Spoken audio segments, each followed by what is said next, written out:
and welcome. You're watching NewsX with me, Devika Chopra. It's been 7 months since the spine-chilling rape and murder of a trainee doctor at the RGK Medical College and Hospital in Kolkata took place.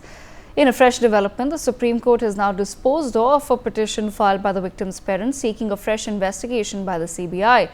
A bench led by Chief Justice of India Sanjiv Khanna observed that the petitioners, who are the victim's parents, are at liberty to pursue their plea before the Calcutta High Court instead. The court has refrained from issuing any directive for a fresh CBI probe at this stage, redirecting the legal course back to the state judiciary for further consideration.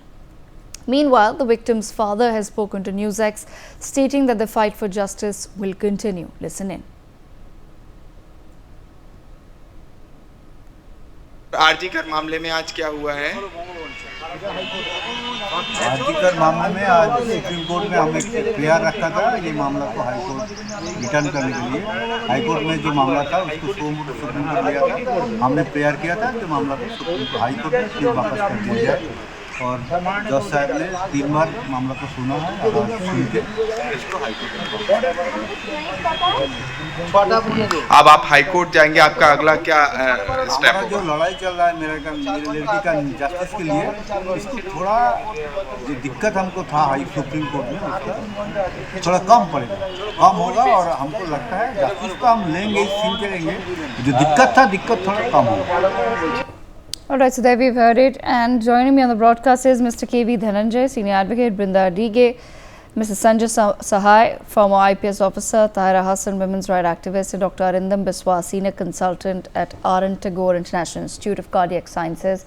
Let me begin this conversation with K.V. Dhananjay. K.V. Dhananjay, there is one accused, now convict, in this particular matter. He has been served life sentence along with a fine by the courts, but the victim's parents are certain that more people, or rather further authorities perhaps, were involved in the RGK case.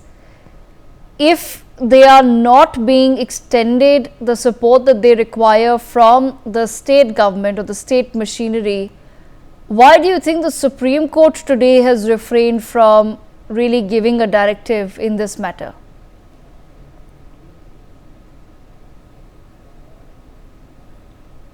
K.V. Dhananjay, can you hear me?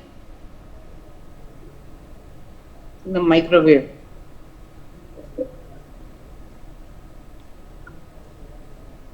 All right, I don't think Mr. K.V. Dhananjay can hear me. If you can, I'm going to request you to unmute yourself, Mr. Dhananjay. We can't hear you, but let me take this the same question forward with Mr. Sanjay Sahai. Mr. Sahai, the fact that the victim's parents approached the Supreme Court is simply because they do believe that there were more people than just one person involved in the brutal rape and murder of their daughter, but because the case was initially handled by the Calcutta state machinery, that the central investigative agencies were involved much later, that there have been accusations of evidence tampering. How does one really even take such a case forward, because the main accused or the main culprit has already been given the tag of a convict and has already been given a life sentence? So what really become the options then in front of the victim's parents, who clearly do believe that their daughter has not been given the justice she deserved? The victim's parents are running from pillar to post, and that is what the Indian judicial system and the criminal justice ecosystem is all about. The victim's parents go to the High Court, and High Court disposes this petition, and then they go to the Honorable Supreme Court, which sends them back to the High Court. So you can fathom out as to what it means. I have not been able to fathom out as to what judicial administration or justice which is being meted out. Why the parents are up in arms? I think all of us have been a part of debates on TV and otherwise with regards to this particular case.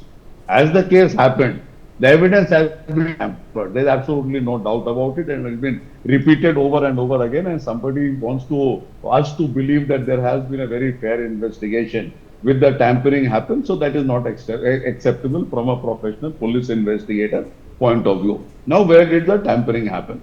So the first level of tampering might be it has happened by the college administration itself.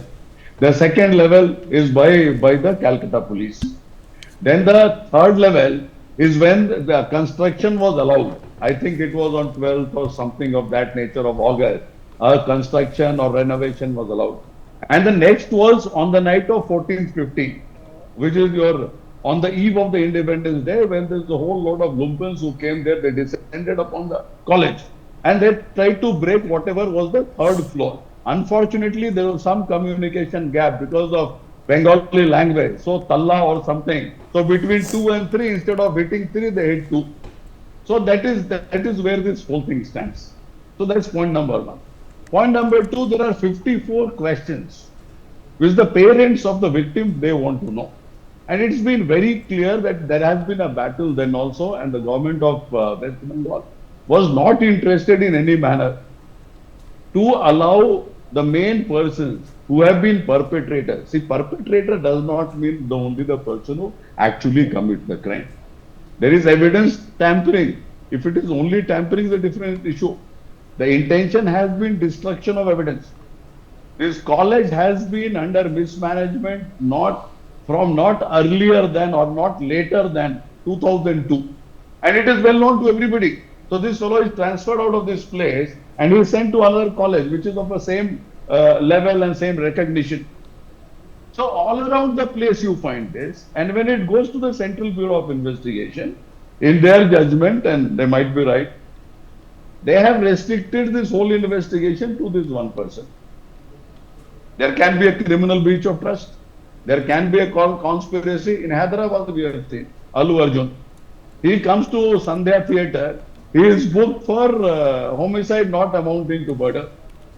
If that is the case where it leads to homicide not amounting to murder, the college administration, which had created all the wherewithal for offense to happen, if it was not happening, it was.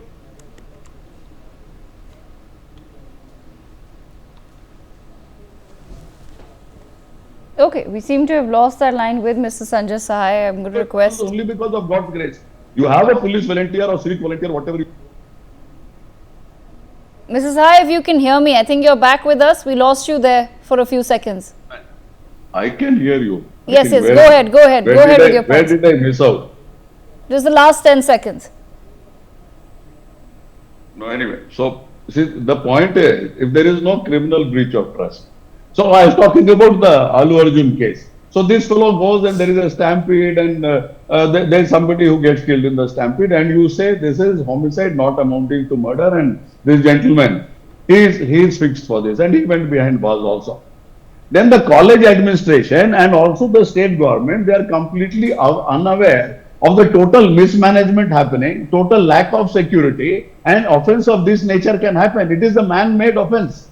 And I can tell you even further, there is no police verification of that civic volunteer.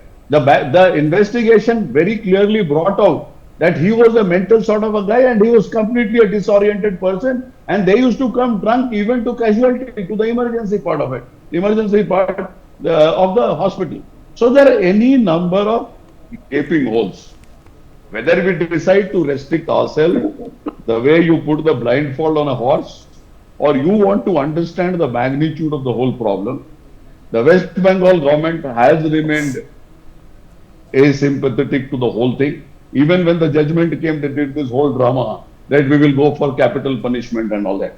54 questions remain unanswered and Chief Justice of India, I think, would have found some worth and some relevance in that.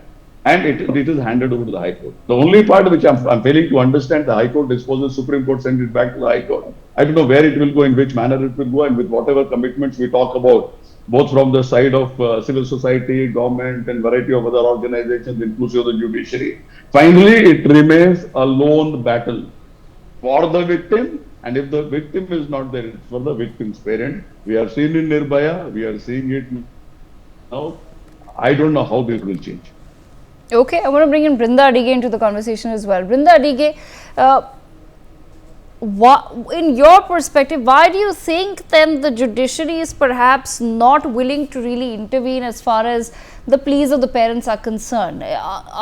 Is the criminal justice system somewhere indicating that they are okay with the investigation so far, or that there is no possibility of a renewal of investigation or a re-investigation into the matter? Because as I mentioned earlier as well, very early on there were reports of how there was complete evidence tampering and that there was little support by the state government in the initial days. Yes. So there was evidence tampering. There was also lies that were perpetrated. And if the courts take a stance of indifference and apathy, then who do we go to? Now, why are courts doing something like this? That is another question I would not be able to answer. But we know for sure that politicians are involved. People in positions of power are involved, which means a lot of heads are going to roll if the actual truth comes out. So the least the court can do, must do, is to give an order, pass some kind of a order saying that macro-analysis be done for everybody. Everybody in the management, all of them who are present at that particular point of time, because one does not have to be an expert to know that it was not one person who raped and murdered the doctor. The way her body was there is evidence that both the police, the Calcutta police, as well as CBI pointed out that that wasn't the spot where she was raped or where she was murdered. She was brought to that place. Now, all of that, the milords, supposedly learned people, must ask these questions, isn't it? That is what they're getting paid for. It is not that they are going to be dispensing charity to the doctor's parents. Their job is to ensure that the culprits are brought to justice. So if they are ignoring, not allowing, then it goes to show that justice is not something that we are going to be able to ask for or knock at, even the courts. So why do we want courts is another question. But that said, I think it is time now that the Supreme Court takes this case up seriously. Because we've seen in previous cases also where state agencies and politicians have connived and justice has never seen the light of day.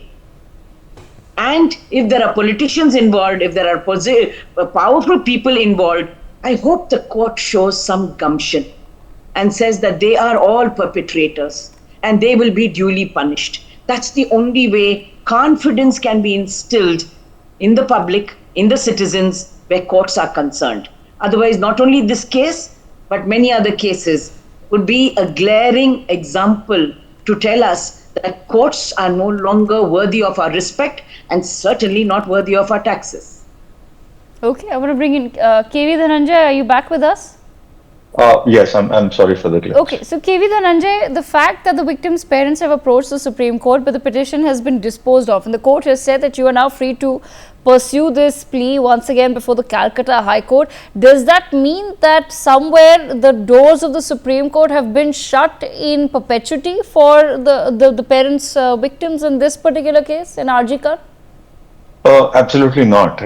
Sometimes what happens is that if the matter requires a continuous monitoring of that matter, the Supreme Court feels that they would want to have a view of the court, High Court, they very often send the matter back to the High Court. I don't think anybody should read into it the likelihood that the Supreme Court is closing its doors. More so because in matters involving rape, very often people should note that there is so much, the High Court would be far more resourceful than the Supreme Court. So this could also be the perspective with which the Supreme Court said that the parents ought to go to the High Court.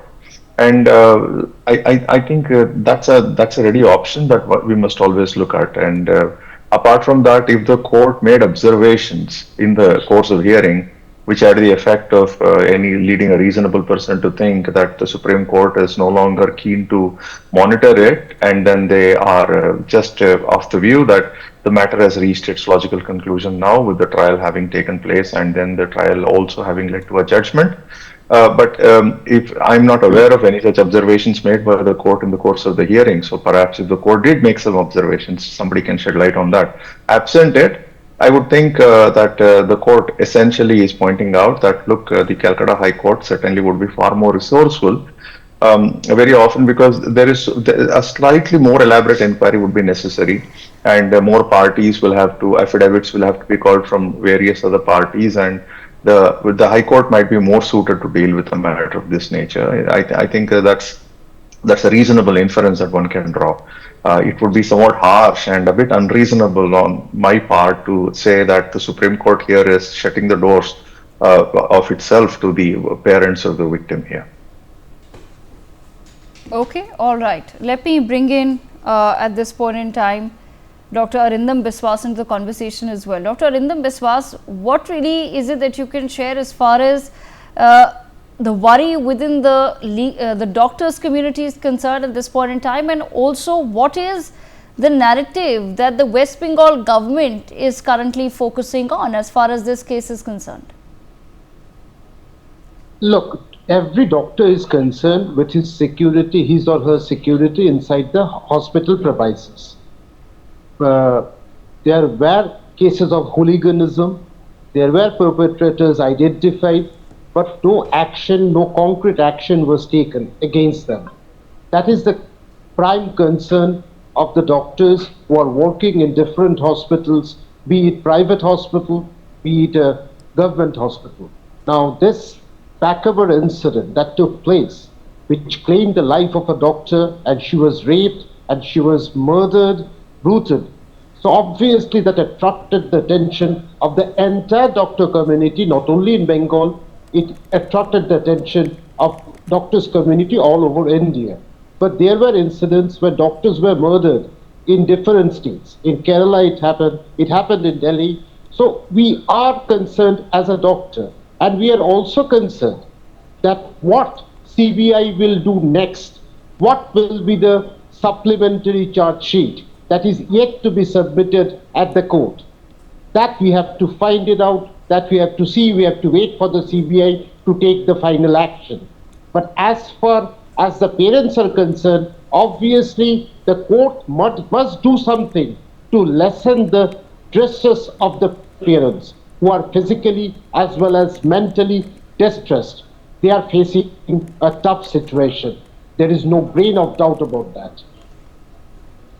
Okay, Tahira Hassan, bringing into the conversation as well. Tahira Hassan, I want to understand from your perspective, what really is the message that largely goes out as far as the RG Kar case is concerned? Because, you know, and we were putting out some of the lapses on the screens as well. The fact that the victim's parents time and again spoke about how there was clearly a lot of delay in terms of the initial complaint being filed. The fact that so much came out as far as construction within the hospital was concerned, in tampering with the site of the crime was concerned, some of the information that came out which clearly indicated that this was not the job of one single person, and it was not possible that one person could have possibly managed this brutal rape and murder alone, or that he did somewhere have the backing of some other authorities that were involved. Do you feel that somewhere the West Bengal government, through its actions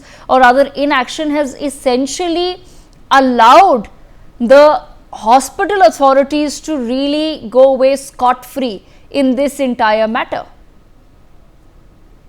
You know, not only this case, but in all cases, wherever our daughters, our sisters are brutally raped or murdered or sexually harassed, the state government must stand with the victim. You know, it's all the institution should stand with the victim. But what happens? You know, here also 148 witnesses, only 51 examined. There are many loopholes are there, and the parents are saying that many masterminds are there. You know, they have not been identified.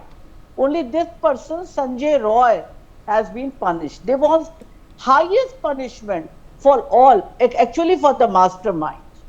So I think CBI should do the investigation on that line. But too much delay has been done. At the time somebody has mentioned Nirbhaya case, It's a Nirbhaya Justice Verma Committee constituted, I again repeat, and that was written in that police must do, the investigating agencies must collect the evidences promptly, fast, so the witnesses will not get hostile, and whatever evidences will be collected, those evidences will be produced in whether High Court or Supreme Court, or honorable judges will give the verdict only on those evidences. We have seen Chhavda Delhi case. The girl was brutally raped. Even the glass bottle was inserted in her vagina. But what happened? They are acquitted. All perpetrator acquitted. So, thing is this, that if we really want to punish these people, conviction rate must be increased, evidences must be collected properly. Only talking like that or making it a political game or field for the political leaders to play football here is not a thing. It's a question of one doctor, talented doctor who was doing duty, who was serving to the patient in night duty she was doing. So what happened to her? Who dared to murder and killed her like that? Brutally she was raped. So accountability must be fixed on this RGK Medical College. Why it is not fixed properly? Why they have not been punished, the management people? What the guard was doing, what the security guards were doing, why CCTV cameras were not working? CBI couldn't recognize anybody through the CCTV camera. What is this? Who is responsible for that? For the precious life of this daughter. So these are the questions which should be answered. But thing is this, again I will repeat, if the evidences will be not collected properly, whether state government is involved, whether investigating agencies are not doing their job, honorable court will give the judgment only on the evidences. This is a fact and this will remain fact. There should be no politics on that. Right, absolutely. I leave the last word with Mrs. Sanjay Sai. Mrs. Sai, bringing you back into the conversation, do you feel that there is anything at this point in time that the victim's parents could possibly do? I think when they approach the High Court of Calcutta, they can request the High Court of Calcutta to get the status report with regards to the work being done or investigation being done for pushing in the supplementary charge sheet. I presume that the investigation which is happening now is connected to tampering of evidence. How localized it is and how expansive it is, I think all the panelists talked about it. Whether all those things have been brought into the ambit of investigation or not, we are not aware of. And with all these new laws coming into existence, I think somewhere in early July, if the forensic evidence itself is not collected, and if the investigation actually in the true form reaches after 8-10 days, and that also blindfolded, where do we go?